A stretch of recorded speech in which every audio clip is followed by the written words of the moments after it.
তুমি তলে তলে টেম্পু চালাও, আমি কইলেই হরতাল। গানটা শুনছেন? জনপ্রিয় গান। ডিজিটাল বাংলাদেশ কিংবা নতুন বাংলাদেশের সমস্ত ফেসবুক স্ক্রলার ভাই এবং বোনেরা, আপনাদের ফেসবুক টাইমলাইন ভালো আছে, সুস্থ আছে, স্বাভাবিক আছে? আপনারা যে যাই বলুন না কেন, এইটা নিয়ে আমার যথেষ্ট সন্দেহ আছে। কারণ ইদানিং ফেসবুক টাইমলাইন খুললেই মনে হয় এইটা কোনো ফেসবুকের কেন্দ্র না, এইটা রাজনীতির জায়গা না, এইটা 90 দশকের বি গ্রেড সিনেমার ডাবল প্রদর্শনী। অর্থাৎ ফেসবুক টাইমলাইন জুড়ে 90 দশকের সেই সকল বি গ্রেড সিনেমার কাটপিস ঘোরাঘুরি করছে। মানে আমরা এগুলা রীতিমতো দেখতে বসে গেছি। ওই যে বিএনপির চিত্রনায়িকা ময়ূরী, মুনমুন, পলি, চিত্রনায়ক মেহেদি, আলেকজান্ডার বো, এইসব বি গ্রেড সি গ্রেড যে নায়ক নায়িকা ছিল না, যারা সিনেমা করতো 90 দশকের, এই নায়িকা এই নায়কগুলার নাম লিখে ইউটিউবে সার্চ করেন, তাহলে বুঝবেন বি গ্রেড সিনেমা কি আর বি গ্রেড মুভিগুলার নায়ক নায়িকা কি ধরনের অভিনয় করত। ফেসবুকে এখন এক পাশে চলছে জামাত নেতাদের ভাইরাল ভিডিওর ধামাকা, অন্য পাশে চলতেছে জামাতি পদবালকদের গায়ের জুড়ে পাহাড় ঠেলা ডিফেন্স। বুঝেন নাই? জামাতিদের একের পর এক ভিডিও ভাইরাল হচ্ছে, আর সেই ভিডিওকে ধামাচাপা দেওয়ার জন্য জামাতি পদবালকরা বিভিন্ন ধরনের কর্মপদ্ধতি অবলম্বন করছে, বিভিন্নভাবে তারা সেই সবকে ডিফেন্স করার চেষ্টা করছে। আপনারা কি খেয়াল করেছেন, জামায়াতের নেতাদের স্ক্যান্ডাল বের হলে তাদের নেতাকর্মী সমর্থকরা যে ডিফেন্স করে, এইটার ধরন মারাত্মক বৈচিত্র্যময় হয়। মানে এদের ডিফেন্সের সিস্টেম দেখলে মাঝে মধ্যে মনে হয় থাক না বলি। এদের ডিফেন্সের যে ধাপ, 3টা ধাপ আমার চোখে পড়েছে। প্রথমত, আরে দূর, এইটা উনার নিজস্ব বউ। মানে ভিডিও ভাইরাল হওয়ার পর অতঃপর আমরা জানা গেল বউ চেনে না, জামাইও চেনে না। ধাপ 2, এইটা আর্টিফিশিয়াল ইন্টেলিজেন্স বা এআই দিয়ে বানানো ভিডিও। ধাপ 3, এইটা মিডিয়া এবং ডিপ স্টেটের গভীর চক্রান্ত। ভিডিও ভাইরাল হয়েছে সেটাও মিডিয়া এবং ডিপ স্টেটের গভীর চক্রান্ত। জামাতি আইনজীবী ব্যারিস্টার টুকাই শাহরিয়ার বলেই বসলো, ডিপ স্টেট জামাতকে ক্ষমতায় আসতে দেয়নি, ক্ষমতায় আসা ঠেকিয়েছে তারা। বহুগুণ শক্তি নিয়ে জামায়াতকে মরণ কামড় দেবে এবং দিচ্ছে। মিডিয়ার ট্রায়াল, এইটার নতুন কি? শাহরিয়ার ওই যে জামাতি পদবালক। অথচ এই ভণ্ডরাই এতদিন বলে আসলো ডিপ স্টেট বলে কোনো কিছু বাংলাদেশে এক্সিস্টই করে না। কিন্তু এখন পানি যখন একদম মাথার উপর দিয়ে প্রবাহিত হওয়া শুরু করেছে, তখন দলের বড় ভাইয়েরা বইলা দিছে কানে কানে, শাহরিয়ার ভাইরে ভাই, কিছু একটা বল, মুখটা অন্তত পক্ষে রক্ষা কর, সামাজিক যোগাযোগ মাধ্যমে কিছু ভাইরাল করে দে। কিন্তু শাহরিয়াররা এইসব চেষ্টা করে সব দামাচাপা দিতে পারবে? প্রশ্ন হলো, ভিডিও বের হওয়া কি বন্ধ হয়েছে? মুরব্বি, না, একের পর এক ভিডিও বের হচ্ছে, যেন ওটিটি প্ল্যাটফর্মের জনপ্রিয় ডার্টি ওয়েব সিরিজ। মানে ওয়েব সিরিজের এক একটা পার্ট প্রতিনিয়ত বের হচ্ছে। আজকেও একটা ভিডিও, মগবাজারের ভিডিও ভাইরাল হয়েছে। লিফটের মধ্যে একটা নারীকে সাতক্ষীরা 4 আসনের জামাতের যে এমপি, সে রীতিমতো, বুঝেন নাই, দিতেছে। ওইটাও ভাইরাল। এখন জামাতের বহিষ্কৃত নেতা সাতক্ষীরা 4 আসনের এমপি গাজী নজরুল মনের দুঃখে একটা গান গাইতে পারে না? আমার অপরাধ কি ছিল, আমি একটুখানি খায়েশ মিটাইছি, এর জন্য আমাকে এভাবে অপদস্থ করতে হবে, আমাকে এভাবে বহিষ্কার করে দিতে হবে। এটা বলার কিন্তু একটা ভয়ঙ্কর কারণ আছে। গাজী নজরুল ভাবতেই পারে যে কেলেঙ্কারির অপরাধে তার দলীয় পদের সাথে এমপি পদটাও চলে যাওয়ার উপক্রম হয়েছে, চলে যাবে। তার থেকেও 10 গুণ বড় কেলেঙ্কারি নিয়ে একজন লোক বর্তমান জাতীয় সংসদের ডেপুটি স্পিকারের মতো রাজকীয় চেয়ারে বসে সুখে শান্তিতে দিন কাটাচ্ছে। অথচ তার বেলায় জাতি নীরব, কবি নীরব, সবাই নীরব। নতুন বাংলাদেশে তো ভাই এই বৈষম্য মেনে নেওয়া যায় না, না, কোনোভাবেই না, এই বৈষম্য মানা যাবে না। চলেন দেখি কোন সেই নটের ছেলে যে কিনা জামাতের পি স্টার, গাজী নজরুলের থেকেও আরো বড় পি স্টার। 2019 সালের 4 ডিসেম্বর, শীতকালীন সময়, মৃদু রোদ, মিষ্টি সকাল, একতুল কালাম কাণ্ড দেখল রাজধানীবাসী।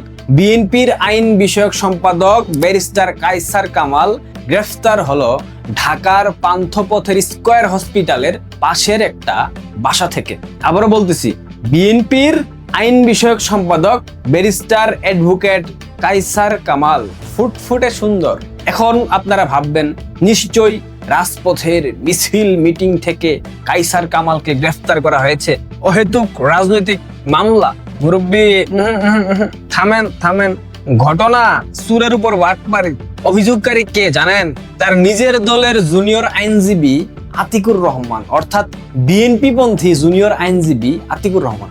আতিকুর বেচারা কায়সার সাহেবের হাত পা ধইরা বলছিল, স্যার রাজনীতি করেন ভালো কথা, আমার সংসারটা অন্তত খালি করে দিয়েন না, আমার সংসারটা বাঁচান স্যার।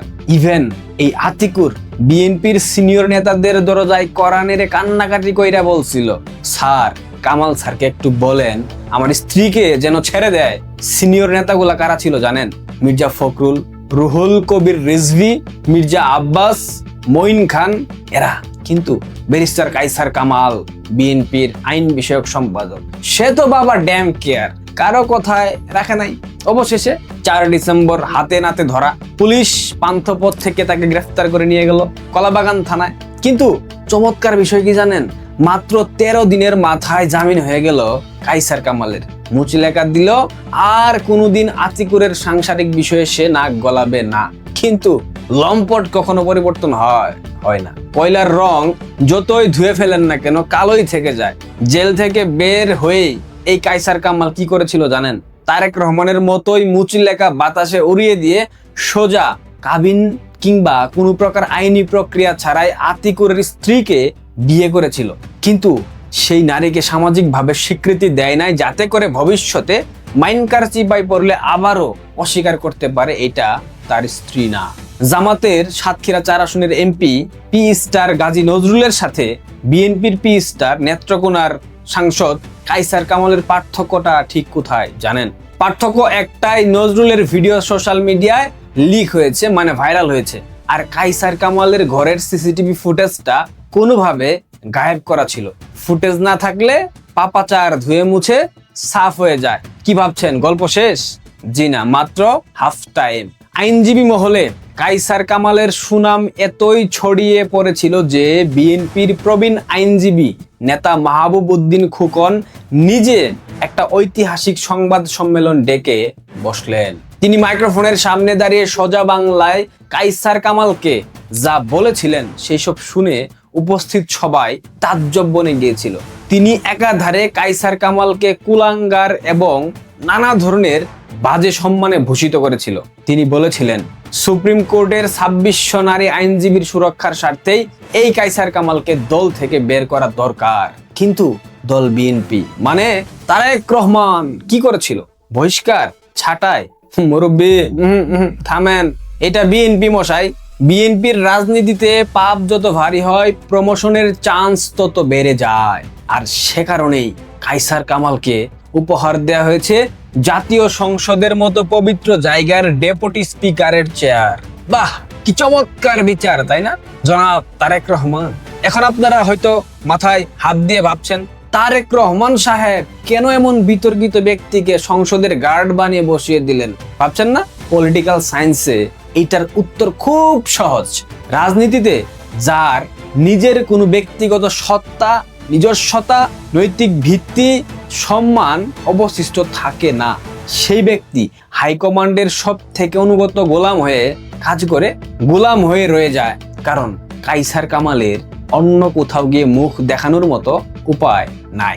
এইটাই হলো রাজনীতিতে অনুগত থাকার স্পেশাল কোয়ালিফিকেশন। স্পেশালি এটা বিএনপির ক্ষেত্রে বেশি প্রযোজ্য। আর দ্বিতীয় কারণ হলো তাকে বলা হয় রাজনীতির মানি মেকিং মেশিন। আইনজীবী নেতা হওয়ার সুবাদে সব মামলার গোপন খবর তার কাছে চলে আসে। কোনটা ফাঁদ, কোনটা জামিন আর কোনটা ব্ল্যাকমেইল, ওনার সবকিছুই নখদর্পণে। 5 আগস্টের ঘটনার পর থেকে তার ব্যবসা আরো চাঙ্গা হয়ে গিয়েছে। মামলার ভয় দেখিয়ে কোটি কোটি টাকার চাঁদাবাজি, ব্যবসা প্রতিষ্ঠান দখল করা, জামিন বাণিজ্যের মহা উৎসব পালন করেছে ব্যারিস্টার কায়সার কামাল। এই বিশাল ইনকামের একটা বখরা নিশ্চয়ই ঊর্ধ্বতন কর্তৃপক্ষের কাছে পৌঁছায়, না পৌঁছালে এত বড় গদিতে বসায় কে? ঊর্ধ্বতন কর্তৃপক্ষ কে? নিশ্চয়ই বুঝতে পারছেন, উনি আর কেউ না, উনি 10% কমিশনখোর জনাব তারেক রহমান, বাংলাদেশের বর্তমান প্রধানমন্ত্রী।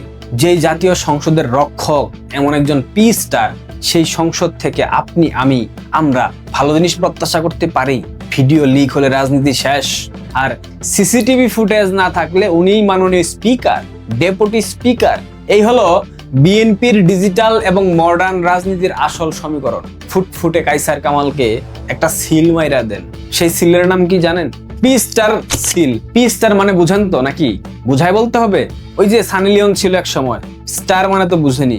সুতরাং মামুনুল থেকে নজরুল, 501 থেকে মগবাজার এবং মগবাজার থেকে পান্থপথ, কাইসার কামাল, মামুনুল হক, গাজী নজরুল, এরা স্বজাতি, এরা স্বগোত্রীয়, এদের চরিত্রের মধ্যে ন্যূনতম পার্থক্য নাই। এরা যা, এরা তাই। যাহাই জামাত তাহাই বিএনপি, যাহাই জামাতের চরিত্র তাহাই বিএনপির চরিত্র।